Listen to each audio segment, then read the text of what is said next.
All right, all right. I guess we're here. You know what I forgot to do? I forgot to open the script again. So welcome back. It's always And one thing. It's always always one thing one that, thing, yeah. like why am I on the wrong slide? For example. But we're gonna bring this up here. Welcome back, everybody, to the Created Economy. This is our news show, Fridays, the Creative Briefs. Where we do feature and bring to you sort of our deep dives and analysis on sort of the latest news going on in the creator economy. So we look forward to having you here with us today. We do go live. Let me just arrange some things here. It is November 12th, by the way. This is episode 15 of this show. We have 3 shows, though, in case you've missed it. We do office hours on Tuesday. We do have our deep dive and interview series on Wednesdays, the Creative Economy. And we also have Creative Briefs, this show, on Friday morning. So by all means, feel free to tune in. If you want to get updates on any of these things, by all means, we do recommend that you give us a follow. We are Creative Economy almost everywhere: YouTube, Twitter, Twitch, and Flipboard. We share links and our thoughts along the way. So great opportunity for you to sort of figure out and find out what's going to be happening potentially here before then. And speaking of Twitter Spaces, why don't you join? I'm not on Twitter Spaces. Yes. So your entire intro was not heard by anybody on Twitter Spaces. Well, screw those guys. I have other things to do, Ken. Yeah, like remember your script. Remember, sharing links and other things. So whatever. If only we had a intern or a production assistant. If only we had it. Wait a minute. We have Peter sitting here the whole time. Why don't we have him doing some of these things? He's eating. He's eating. He's enjoying life. He's making sure things work well. Making sure the hamsters are turning. All right. I think you should have my audio now. Yep. All right, cool. So by all means, definitely follow us over there. We are doing our AMA drop. It is the official coin of the Creative Economy Show. We will be opening up new benefits and perks for having that coin. So by all means, start acquiring them. We are giving you free money. All you have to do is head over there and pick up some free coins for sure. We do also have a Slack community. It's a great place. Lots of other builders, some creators, even a couple investors. So it's a nice chance to sort of stay connected with other folks in the space. Actually, speaking of which, this week we did our first co-working session on, what day was that? Wednesday morning. Right before, I think it was Wednesday morning before the show. Yeah. But we're going to be doing that a little bit more, hopefully over the next several weeks. But the idea is just to be able to be in a similar room, listen to some really bad European music, and, be around other people, even though we are all probably working remotely. So by all means, hit up the Slack, because we'll share links in there first and foremost for everybody. And with that, Ken, I think let's go back to let's jump into the news. Sounds good. All right. So we have, very much like previous weeks, a bunch of news to go through related to the creator economy. This one comes with kind of reports that's saying that Instagram is planning on launching a subscription service for creators very soon. Somebody did some digging in the App Store. Actually, it was 2 third-party app monitoring services, Sensor Tower and Apptopia. They found some code in the App Store description, or some code or something in the App Store description that suggested that what they have, I think what they're calling it Instagram subscriptions, as super creative. And basically what that means is, if it comes to fruition, users can pay their favorite creators. Basically, I think it was almost like what you have with Twitch, where you can pay, between a 99 cents to $4.99. You just pay to promote or to thank them for their post. Let's see what they're saying here specifically. There are more tiers for sure, I believe. Yeah. So you can purchase badges or subscriptions, right? Mm-hmm. So it's like very similar to virtual items and those type of things. Is this surprising? Probably not. Sure, you might as well do it. And of course, if you're going to be doing, if Instagram wants creators to do more, go live more, if they want to do more reels or anything like that, like obviously having these type of virtual items would be good to bolster engagement while also supporting creators on Instagram. And of course, Instagram and its parent company, Facebook, or now formerly known as Facebook, now Meta, wants to entice creators, especially young creators, to move away from TikTok and YouTube and come over to Facebook, because they're having a problem with losing users and losing creators. So this could be a nice little incentive, enticement, if you will. But Greg, I mean, would you pay like 99 cents to between $1 and $5 for your favorite creator on Instagram as opposed to on YouTube or on Twitch? Personally, I wouldn't, because not that there's nothing wrong with Instagrammers per se, but I feel like the value prop of like just photos like just feels kind of low, right? Like I feel like in YouTube or Twitch, like the creators putting more into it. They're spending more time. They're being more engaged. And by the way, I know there's a tremendous amount of work goes into producing and creating these photos, but for Instagram as well. I personally just don't have anyone in the folks that I follow that I would subscribe to per se. That's me though, right? I don't know that that's true for everybody, but I do think it's easier mentally, like a Substack, like these longer form things or sort of these more involved formats do feel like they offer more justification, I guess, in parting ways with some money, right? Now, I think like the Patreon kind of version of this though, like just purely like out of a support thing, like that doesn't seem unreasonable to me, right? Like I do think there are potentially people, not necessarily folks that I'm currently following per se, but there are people like I think that you believe in what they're working on, their cause, or something else that's behind them. You want to see them be successful, and I could see someone parting ways with, with some patronage style payments, right? Subscribing to support them, but I like just from a content point of view, pure alone, like I don't know, it feels a little bit less surface area to hang on to.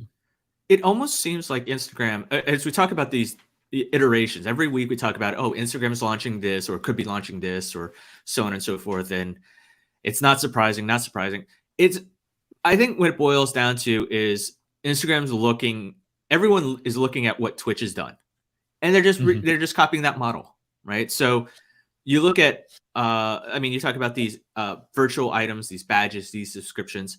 These are things that Twitch has. So over time, when you look at the holistic picture, it's basically like, okay, Facebook's like, all right, Twitch, copy that model, paste. So I think that's a fair point, Ken, and I think and there's nothing wrong with it. I mean, it's logical. No, for sure. I guess what I would say is, my thought though is that where they are copying to, like, even if we look at where the monetization tended to happen, it was in the live streams. And I do believe, like I was saying, kind of to the point I was making before, it was when I knew you were putting in something extra where there's like more time, right? So like earning stars on Instagram or Facebook or, or gems and TikTok, it's not just for, and by the way, TikToks I think are way harder to make than like Instagrams are, right? Like TikToks seem like the most baffling thing to me, right? But you know what I mean? Like, so I think like to the extent that they are copying or borrowing these capabilities, it's been happening in the live environment. And I do think that the live environment does provide more surface area to like psychologically, rationally justify sort of a spend than, and I'm not saying that because I'm building a live stream platform, but I am saying that inside of the ecosystem of these tools, right? Like that's where a lot of that value creation has happened, is around the live content, because there is this extra level of sort of engagement or connection, right? Mm-hmm.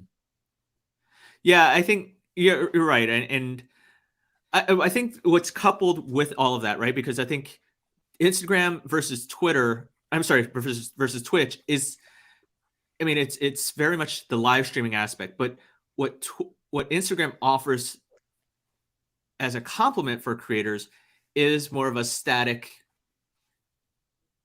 platform, that being the traditional Instagram photos and videos, right? I mean, you can post. Now, does it surprise us that Adam Mosseri is saying we're going to be video, right? Like, right? Like, so you can see these pieces sort of come into play, right? As you think about it, because are there, like, other than Instagram, is there something that is photo sharing anymore? Flickr. Really? Yeah. Yeah. I'm calling it out. Flickr. I mean, I've heard the words Flickr. Like, tell me the last time you heard it in any conversation of relevance, right? Like all of like 5 seconds ago. That would definitely not be a conversation of relevance. But you know what I'm saying? Like they are the last of the photo sort of apps. I guess Snap is, maybe, right? But yeah. But I don't even have Snapchat installed on my phone. Right. Like, so, you know, I don't know, like there are like, but the photo format itself does seem to be sort of depleting, right? Sort of, I wouldn't say it's that there's something wrong with it. I just feel like the center of gravity is moving a bit away from it towards, you know, certainly towards video. And increasingly, I believe, you know, towards more live interactive things, right? Not necessarily live stuff, but just more interactive versions of things, like metaverses and, you know, AR experiences, et cetera. But all these things are the difference is they're interactive. They're not like just sit there, consume and have no play in the game, right? Yeah, but I think the last thing I'll say about it is like you're right. And certainly it's not you can't just be we're just a photo sharing app or photo social network, because like it's very vintage, right? It's like, oh, you go into like an antique shop and hey, we're a photo sharing app. Like it could have its heyday, but you still need to, that can no longer be the core of your DNA. I think with Instagram, yeah, they're very similar to like with Facebook, how they shifted. Now they're no longer just they're now like social media company. They're now a metaverse company. That's what they're refocusing their whole effort. And so Instagram, you're right. Instagram is all about the live. Instagram is all about the video. But when you factor in the commerce and all the subscriptions and everything else that's beyond just like live, because you know you might miss this live, but then you can catch this as a video on Instagram.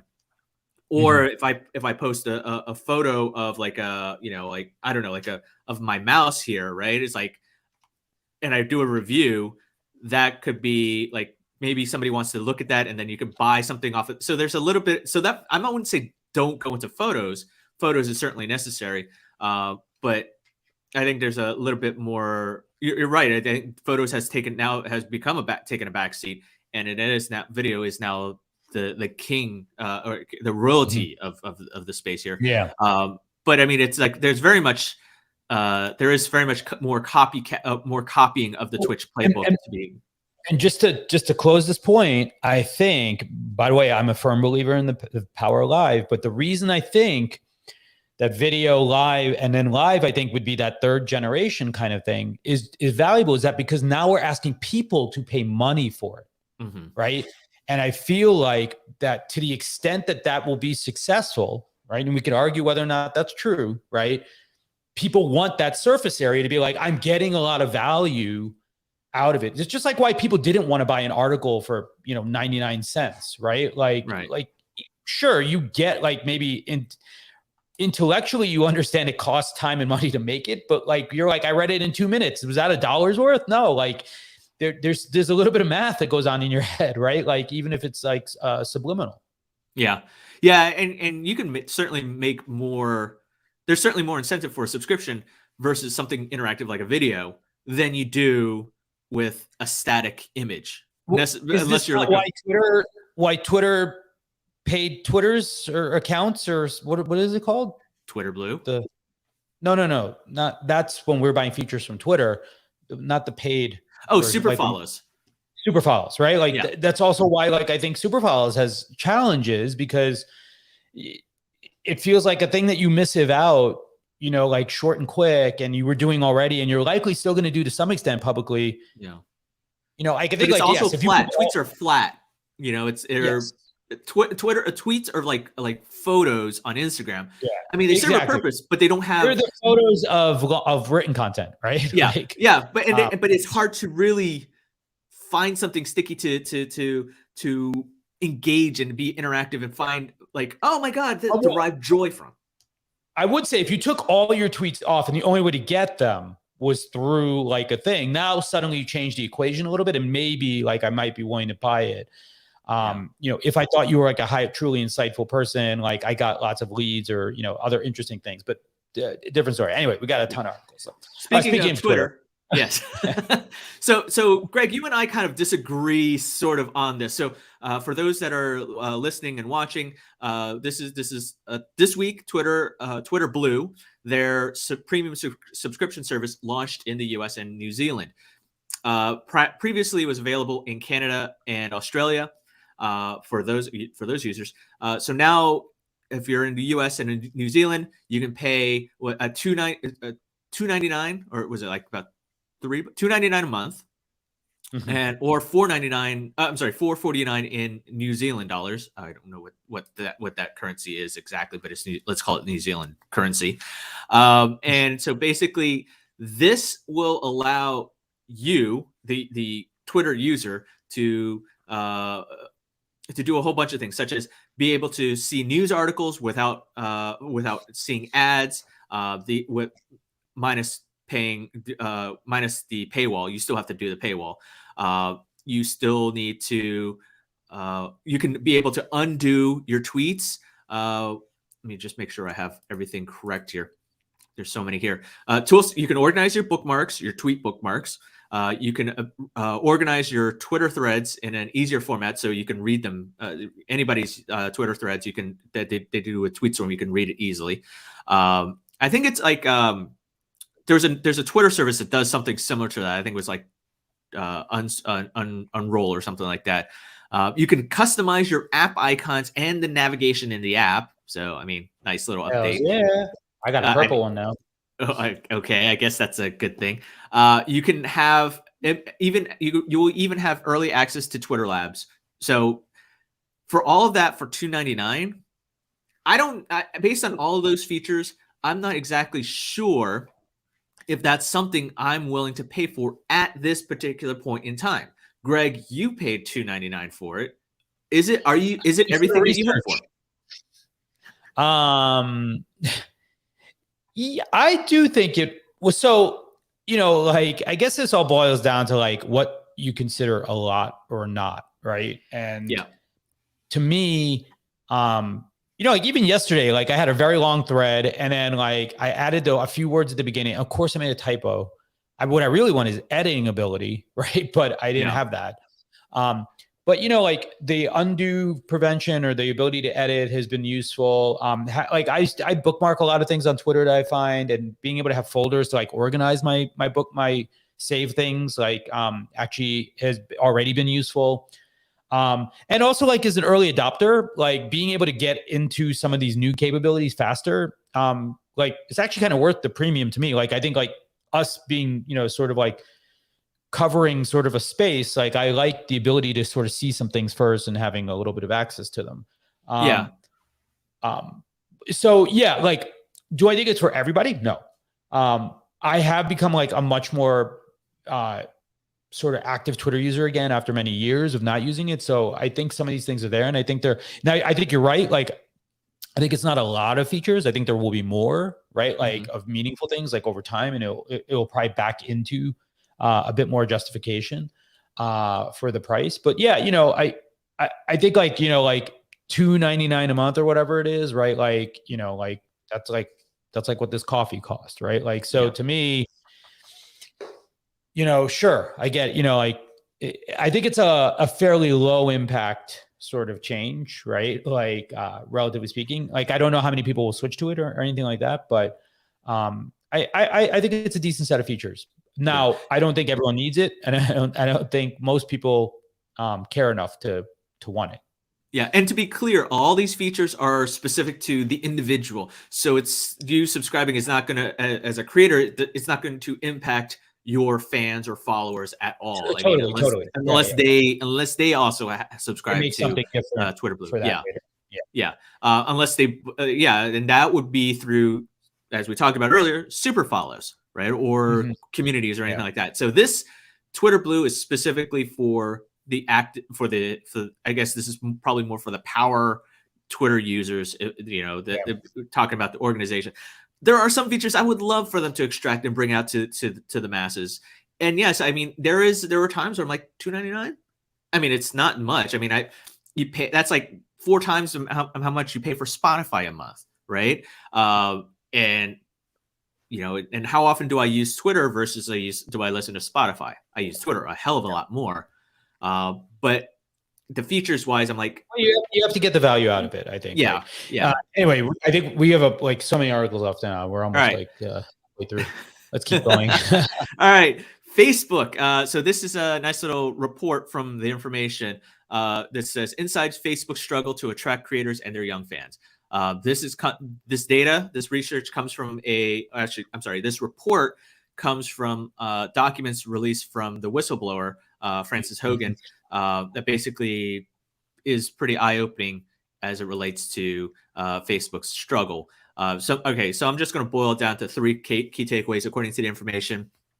Facebook employees saw that their app, the Facebook app, wasn't as attractive to creators because it's the youth didn't think, hey, Facebook is a hip place anymore. It's like, hello, fellow kids, that meme. And people, there's that certain, that Gen Z audience are like, I'm not really sure about Facebook anymore. I think, we'll go on to TikTok, or we'll go on to, actually, it is just TikTok right now for Gen Z, I'd imagine. So the company is planning on spending more on its Facebook Watch program to attract Gen Z through original content, those type of things. And then internal research found that creators had a quote lack a reason to be on Facebook. So let's put it this way.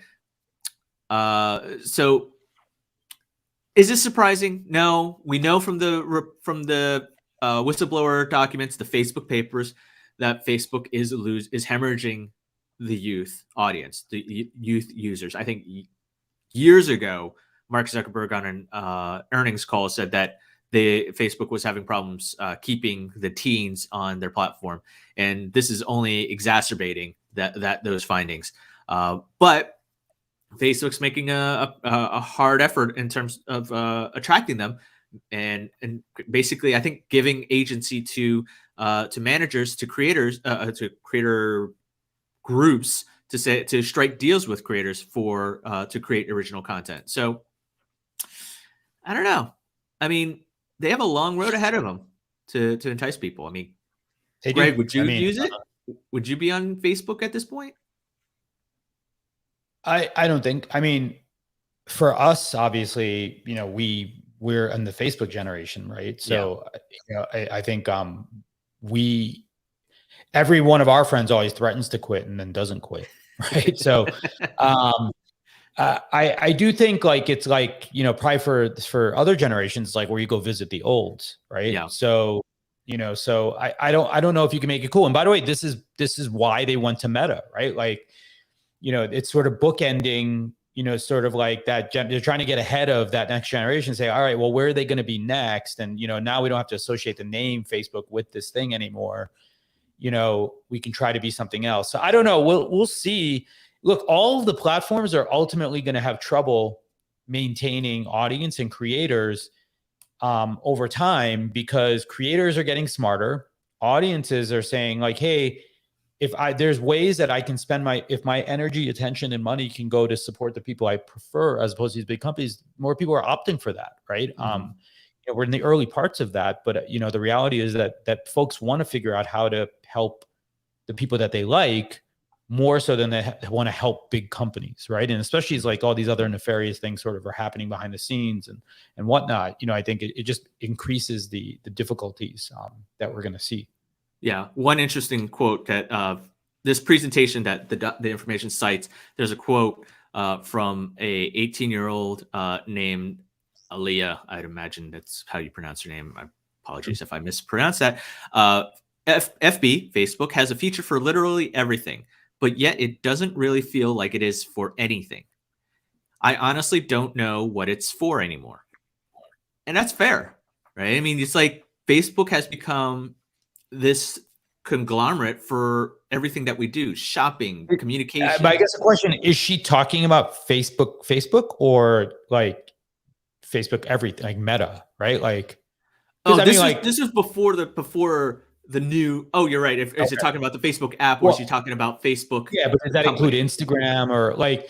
Yeah. I agree. And Facebook itself does have a lot of things, but it is pretty clear to me why you use Facebook if you're a Facebook user, right? Yeah. Like, it's staying in touch with your friends, right? Like, to the extent that your friends are there, right? And if they're not there, I mean, it's an interesting point of view, and I guess I get it from the lens of like, I have all these single purpose apps that just do one thing, right, really well.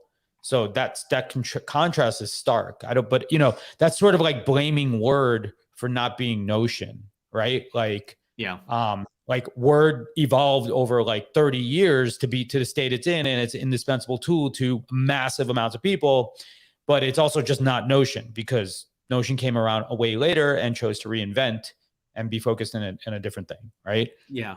I on my end, and I think that this person is talking more about the holistic company as opposed to just the product itself.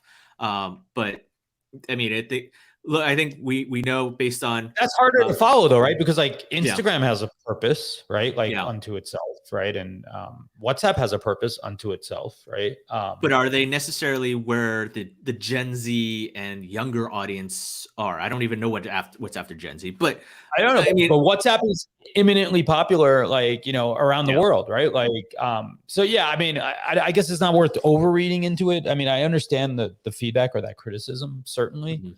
But like I said, it's a little revisionist, like, to blame Facebook for being Facebook, like, at this point in time, right? Absolutely. Like, no, you're right. But I think anything to take away from that, Facebook, like the Facebook papers there's a lot of proof, evidence, or revelations that show that Facebook has a youth problem, and I don't think that's surprising everybody. That goes without saying. Yeah, that absolutely goes without saying. Yeah.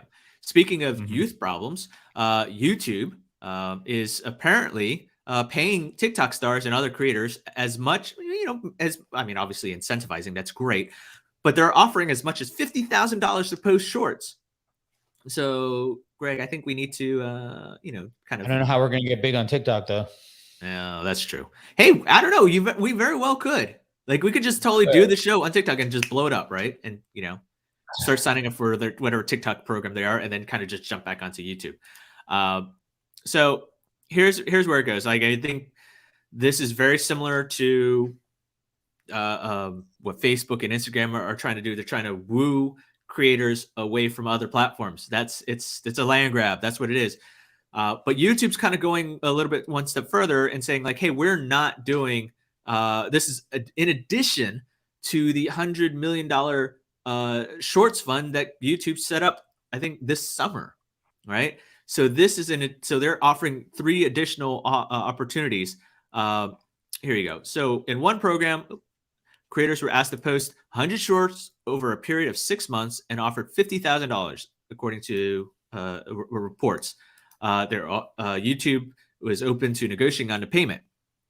Another shorts program had creators posting 80 shorts, or 30 of which had to be created natively inside the shorts tool, for which they were offered $50,000. A third program called Creator Collective, around 100 YouTube creators were asked to post a number of shorts over 6 months with the tag #YouTube partner. Creators were paid between $5,000 and $20,000 for participating. So a lot of these platforms are shelling out money. Money is the name of the game in order to get people to do this. I wonder, though, is money going to be enough to make that sustainable, right? I mean, is it enough for people to say, I'm getting paid $50,000 to create shorts for this period of time, but after the money dries up, are you going to stay with shorts? Or are you going to go back to TikTok? Or are you going to go back to Snap? Or are you going to go back to whatever platform you were on before? But I mean, I think the thing to take away from all of this, in my opinion, is that these big platforms, YouTube, Facebook, Facebook are not shy to take out their big fat wallets and throw money at the problems in order to try and quash It's TikTok. land grab. They don't have a Yeah. choice, right? Yeah. Um, TikTok's be able and to again, woo people natively, organically. But YouTube and Facebook are doing it artificially, which is going to win. well, I wouldn't. Yes, I mean, look, there's something artificial, I guess, about it because they're the ones copying the format, right? But you could also argue that Snap had stories first, but Instagram killed it with stories, right? So is TikTok a permanent institution and likely winner here? Probably for a while, right? I think I think the thing that people get missed about TikTok is actually that it's that there's just like the feed is it's a very different experience, right? Than like going to YouTube and then having to pick what you want to see or something, right? And it's sort of more lean back sort of thing going on there, right? So I do think there's something interesting here, but look, as I said, these shows still need, these platforms still need to keep and hook creators. There was a study, where is it? I have it open here.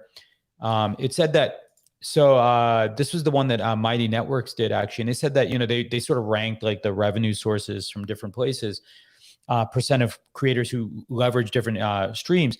61% do revenue share of advertising, right? Now, guess what? That 61% of revenue share of advertising is like probably all from YouTube, right? Because not most people don't actually offer revenue share and advertising, right? But number two was paid subscriptions at 38%. Tips from fans was 36%. So the tips from fans and the paid subscriptions, that's sort of like YouTube memberships, maybe Patreon, gems. But creator funds was number 4 on that list with 27%. So from a strategy point of view, significant chunks of creators, regardless of the platform that is offering the fund, right, that is like a third of creators practically are making their money from these programs. So would it be, instead of maybe the suggestion for these big platforms is, instead of just throwing out money, I mean, while money is great and certainly they have a lot of it, so they can certainly, that can supplement it, that shouldn't be the big stick. What they should be focusing on are more like the creator services, like all the stuff that you're talking about.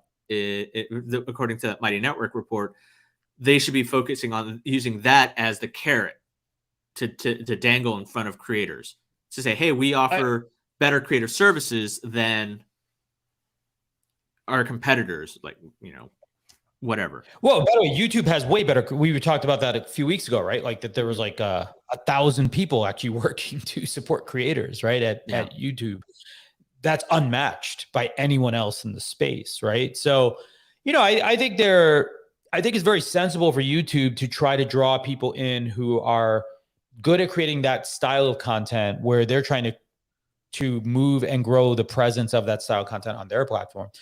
But once they get you to YouTube has a better offering in a lot of ways for most creators, right? Like they pay more. There's a proper revenue sharing that you could participate in. There's memberships, there's subscriptions. There's better support, right? So I think like YouTube is probably the smart one here, and everyone else should still be trying to figure out how to catch up to YouTube, realistically speaking, not really the other way around. Yeah. Cool. All right. When it comes to supporting creators, at least. So, yeah, Greg, what is Pico? Pico is a CRM platform for creators, largely on the audience side. So, kind of like a Spore, I believe, I think they're much more focused on the CRM parts than Spore. Spore has more of an ecosystem around it. But Pico is an interesting tool, they're building like a CRM to sort of help you manage your audience, track them over time, sort of think like Patreon, but like kind of on steroids and not requiring payment. So, just last week, 2 weeks ago, we talked about Bitly launching their own link in bio tool. I think, is this an irrational decision from Pico's point of view? Like, at least from my point of view, I don't think so. I mean, again, it's the friction thing. Like, if you are using Pico to build CRM and you are trying to recruit people, then you would ideally rather have the people that you recruit from your link in bio actually go into your CRM and become part of that ecosystem, and understanding that you're building over time, right? So now, would people switch to this because of their link in bio? I highly doubt that, right? Actually, in the show notes that we posted, what I noted was that, hey, here's my thought. My thought is that if people really creators grow to believe in the power of CRM, then the earliest adopters will probably find value in the Pico version. However, if that is also true that creators are finding value in CRM, then all of the other link in bios will also have these capabilities, right? So, so I don't know that this is like some kind of moat that they're creating here, but I do think it's a useful feature relative to the ecosystem of creators who are leveraging something like Pico for their CRM. So Pico launched first as a CRM, correct? Pico is a CRM platform, absolutely. Right. Yes. So it's kind of interesting, right? You look at Linktree, Koji. Well, actually, not really Koji, but anything that's primarily like Linktree, which is they're fundamentally started off as a link in bio, and then they expanded to other things. And then you get like Koji, which kind of was all these different apps, like this app store marketplace for the creator economy, and then they kind of added in a separate, like a link in bio type of opportunity. With Pico, it is a CRM, like a Salesforce, and then they added that as a additional added link in bio as an additional feature. And the same, and Bitly was hardcore. Their DNA was all about link sharing, and then they added then they're launching this link in bio type of feature. So it's kind of fascinating to look at all these players, and we've talked about, okay, everyone's doing link in bio. It's a low hanging fruit type of thing, but it's interesting to see where they're coming at. Like at which point are they integrating that? And it's either as the foundation of everything, or it's more like either an afterthought or, oh, it's an adjacency, right? And I mean, all these tools do the same thing. Link in bio. I mean, it's pretty self-explanatory, but it's where it comes into the product life cycle that is worth looking into, right? I mean, with Pico, it's a feature. I don't think it's,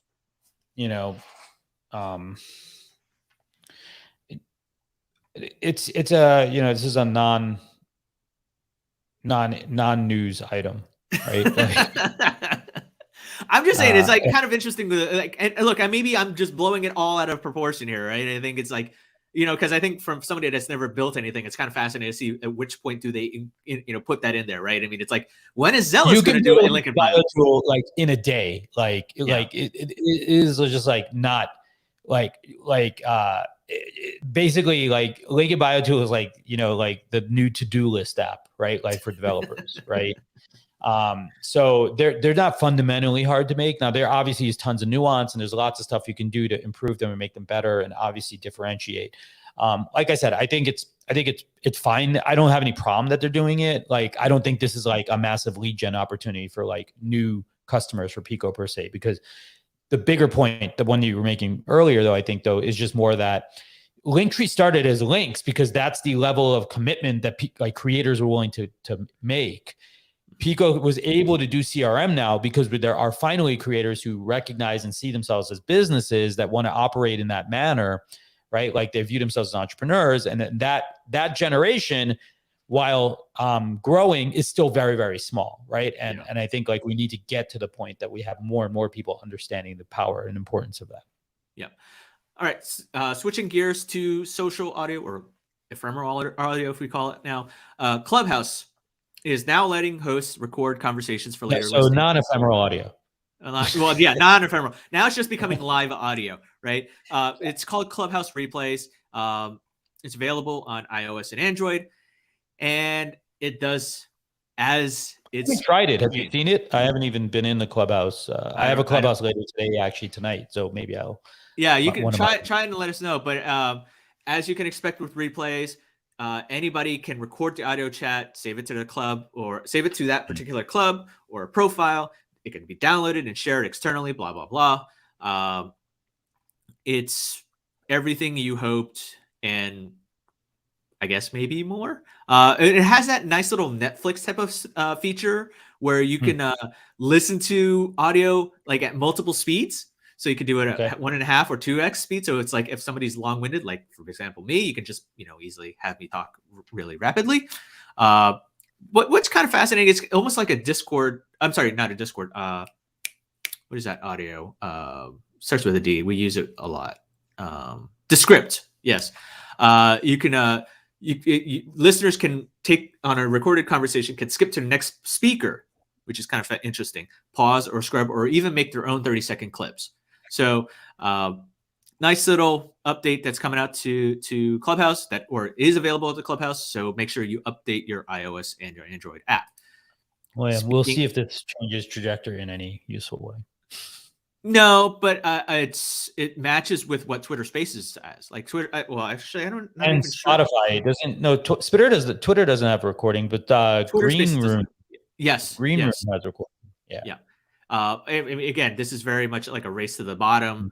These are obviously features. I mean, next week, I guarantee you, I bet you we'll probably have Twitter Spaces now. It does. Very similar to what I think they've already said it was going to do recording anyway. Like that, I don't think that's a secret. It's you just have not to do it. You kind of have to do it, right?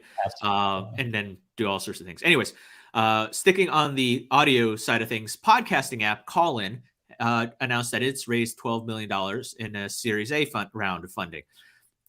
Again, very similar to Pico. It's not a super huge, but what's noteworthy is what Callin is basically very similar to what we talked about with our friend John Allen from Lava. It's a one-stop shop for all your podcast production needs, recording, editing, transcription, and distribution with live audience participation. And it's co-founded by David Sachs, who Greg and I know. He's the former CEO of Yammer and Zenefits, and also now a VC at Craft Ventures. So nice little. There's a lot of money for podcasting apps that's being thrown out there. Not sure who a winner is going to be, but when it comes to, as we talked with John, was it Wednesday? No, sorry, a week ago. There's a lot of opportunities to make traditional podcasting social. So, nice little insights, app update there. But well, again, I think the thing that's interesting to me here is just that it's proving that interactivity sort of has a lot of value, right? Yeah. All right, we're running short on time here. Oh my God, so many. Why don't we talk about Discord? So apparently Discord was in the news this week, Greg. Yeah, Discord. Look, by the way, this is like a whole thing manufactured literally by the CEO. But he shared a picture of like basically some kind of like Ethereum looking integration into Discord.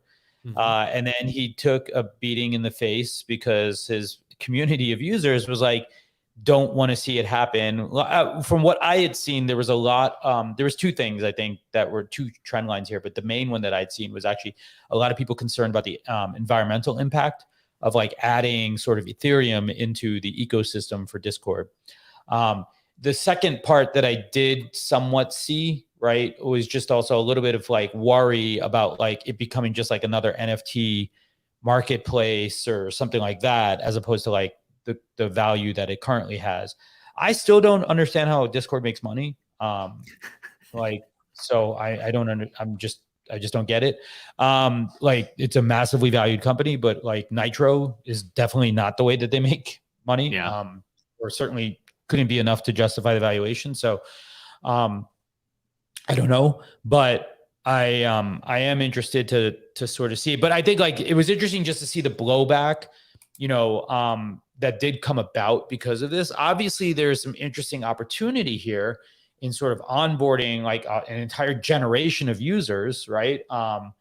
Potentially, right, into this ecosystem. So I think it could be interesting when they do decide to do this, and hopefully there will be, they could also push for some other things. maybe a different platform or a different blockchain or a side chain or something else that would actually not have like crazy environmental impacts, right? And so they could actually maybe help bring an alternative to sort of like maybe Ethereum or the current Ethereum, right? Like into the fold in a good way. Yeah, I think, look, everyone that is on a Discord, I mean, everyone that's NFT interested or a fan of NFTs, they're the best way to what they've told me or what they've said on Twitter is like the best way to go is to discover NFTs or get early access to them is to join someone's Discord server, right? And so, but you join that server, then you have to go to like an OpenSea because obviously that's the big NFT marketplace. Although then you get like Coinbase is potentially working on one, Twitter is potentially working on one, and so on and so forth. There's all these different NFT marketplaces in the works. So I mean, and Discord and getting into NFTs isn't far fetched. I mean, it streamlines everything, cuts through the middleman. It could certainly help generate revenue for Discord as you're talking to alleviate that concern, Greg, that you have, right, in terms of how do you make money. But obviously, that environmental concern is like here's the interesting. If you're getting all upset about Discord getting into NFTs because of environmental concerns, are you expressing that same issue on OpenSea and everything else, everywhere else that that Ethereum and crypto is being used? Or are you buying them, buying Ethereum? Like, and I'm not talking to you specifically. I'm just talking about people. No. But I think the point is that the vast majority of Discord users are not NFT people, and so yeah they're gamers. It is interesting, I would say, though, just that the reputation sort of precedes it already in that community, right? Like, so, and I think we do need to fix this problem, right? With the blockchain in general. So, so for now, they claim they're not doing it. They're pausing it. I call bullshit. I'm sure they're going to do this. I think they're just trying to figure out how best to do it. Yeah, I like this line here from a Discord salesperson. For now, we're focused on protecting users from spam, scams, and fraud. So basically, anything scams and fraud related to NFT, great. That's a great idea. That's like 50% of the game. But look, I wouldn't rule NFTs or Ethereum integration in Discord out by any means. It'll happen. It just won't happen. It's gonna happen right now. It's gonna happen. It won't happen right now. Yeah. All right. I put this in here, this article in here, just because I think it's kind of fascinating to see the evolution of this particular NFT. So earlier this week, Universal Music Group, one of the largest music companies, record companies in the world, announced that they're going to create a band.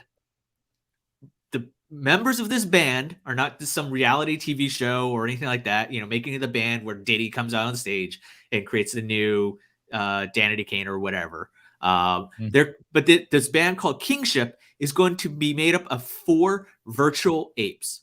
These apes are from. So let's be clear. It is not. I didn't understand this, but it felt like it was a new band that they're making the music. Yep. For these NFTs, basically. So this is like the first boy band, in the NFT world. Yep. So they're so it's almost like you remember the Gorillas, the band Gorillas? Yeah. So when they came on, apes. Apes are not gorillas, Ken. No. No, really? That's what you're coming after me for? Why don't you let me finish the conversation where you just pounce on people? You're just savage. But no, the point is that I remember there's this concert where the Gorillas would come out and appeared as holograms, right? And so they're the holographic, projections of the animals, and they would come on stage and when they would perform. So that's there's some similarities to that here, but you're right. I mean, there are 4 apes. 4 apes from the Bored Ape Yacht Club, that NFT, and they're going to turn them into. I find it fascinating just because Bored Ape Yacht Club has been in the news for so long, and they're really helping to usher things into the mainstream, usher NFTs into the mainstream, right? They're already represented by, I think, by CAA, one of the biggest and most well-known talent agencies, mainstream talent agencies in Hollywood. And so like and it's just like, how is this like this? It's just fascinating to see where this is going. So I just wanted to point that out there. It's like, you're going to see the new boy band being an NFT. And yep. I don't know. It's like, it's like they're not actually singing, but you look at what the potential of what that NFT, owning that NFT band could unlock, right? Yeah. As we talked about previously, they can unlock memberships. Well, there are already rewards. like basically fake or AI generated creators that have huge followings, right? Yeah. So I don't know. It's interesting, but I don't see anything wrong with it. No, Like it's just someone, wrong. It's just interesting. No, for sure. Like it's interesting because it's almost like an egoless version though of being a musician, right? Because it's like, no, I'm not going to get credit for actually making those songs, right? I'm not going to be a performer. And by the way, maybe that's not a bad thing. Like maybe you're like, I don't want to dance. I don't want to have to like go do these other things that come with like potentially being a successful musician or artist, right? And so maybe like this is good, right? Like that. I was just actually thinking about the other day. I was watching a video. I'm like, so like, if you want to make music but be successful, you have to also like basically be a dancer, kind of, right? Like, or at least for many genres of music, right? And I was like, shit, that kind of sucks because like, like what if you're not a good dancer or you don't want to be a dancer, right? Well, you can. Elton John, Yo-Yo Ma. No. But what I said, well, I guess my point was just in certain genres, right? Yeah. I don't think you can get away with it, right? Like being the artist, right? Like you can like, there's tons of people in the music industry that obviously work behind the scenes that create music, write lyrics, etc., like help produce things. But to be the artist yourself, right? Quote unquote. Oftentimes, right? If you're like in hip hop and R&B and like pop music and a number of formats, you kind of have to be, there's also a performance component often coupled with it, right? Yeah. Like versus DJing where you're not necessarily like dancing, right? Or if you're like a jazz music or someone who plays like on stage, you may not have to perform in the same way that other types, genres of music do sort of have it kind of commingled. Yeah. All right. Let's jump over to YouTube. Some interesting YouTube news. I think in an effort to curb harassment from so-called dislike mobs, YouTube is going to follow the same path that Instagram is doing. And that is to hide the dislike counts. So everyone that's disliking our video on YouTube, all that will soon go away. We won't be able to see that publicly, although you will be able to see it privately. So look, I think this is a good move. Creators are finding themselves like, toxic. There's a lot of toxic content on YouTube. The creators are finding themselves attacked by anonymous users who are like, you know what, we're going to downvote your video in an attempt because one, for whatever reason, they don't like what you're saying. You're attacking somebody that they stand, that they're a fan of, whatever reason, right? And it's hurting the algorithm. It's hurting the creators in a multitude of ways. And so this is an effort. I don't know if it's a good effort. It's an effort to curb that. I don't think dislikes on YouTube are in the same vein as dislikes on Instagram personally. I just feel like your identity feels so much more commingled in the Instagram realm, right? Like versus in the YouTube realm. Not that like people don't like self-align, but I feel like the dislikes, like, as we've seen with their leaks and the research, like people like literally feel they personalize how people react to themselves on Facebook, on like Instagram posts, right? Yeah. I think that does happen on YouTube for sure. But it just feel personally, just as a user, I haven't seen like the same kind of reaction like from like YouTubers personally, like just in the content they put out. Most people are like, fine, you can dislike it if you want because it still helps the algorithm. Like that's what I actually hear YouTubers say, right? Because either way it's an interaction, and so like the algorithm was taking advantage of it. Yeah. So I don't know. What'd you highlight here, by the way? Yeah. So this one thing I wanted to call out from here is in YouTube's testing, it said it discovered that many smaller channels are disproportionately hit by dislike mobs. The attacks can hurt creators because a high number of dislikes can affect the way YouTube doles out video recommendations. Previously, creators only had the option of turning off both like and dislike counts, which stopped them from showing off the numbers for videos with lots of likes. So, I mean, this could be like if you are a highly influential YouTuber and you're like, hey, this creator with a small channel has basically pissed all over my channel or or is upset about what I said.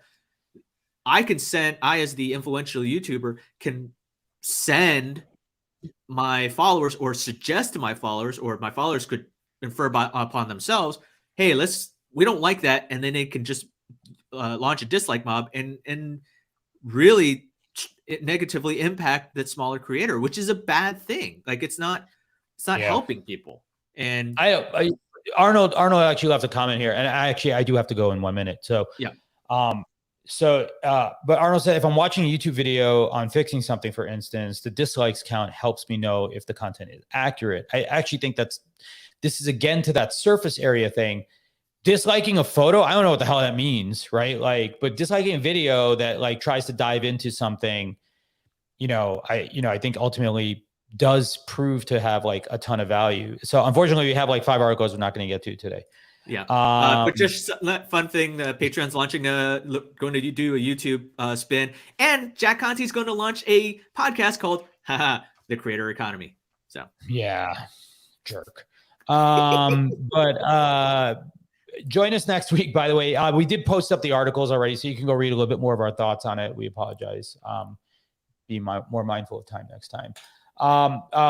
Paul Backus will be joining us next week. And then we have Jen from the Means of Creation Discord, Backseat VC, not till December 8th, by the way. So we have a couple weeks off, like with some vacations and whatnot.